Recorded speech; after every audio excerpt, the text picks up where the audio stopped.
How to fix friends not showing active status on Facebook. To do that, first of all, make sure that you have installed Facebook and Messenger from the Google Play Store and update it to its latest version so that you won't miss out any new features.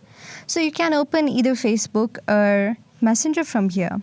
So if I open my Messenger, then here I cannot see anyone active in my friend list. So how do I see if they are active or not? Here in this screen, you can see on the top left side there is 3 vertical line.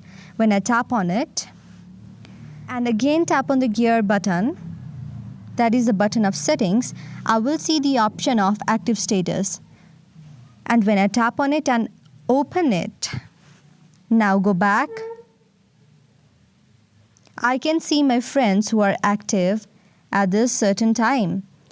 I can only see the friends who are active that have opened their active status on.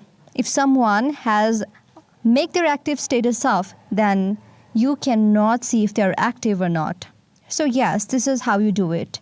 I hope you liked our video. If you liked the video, please do subscribe our channel.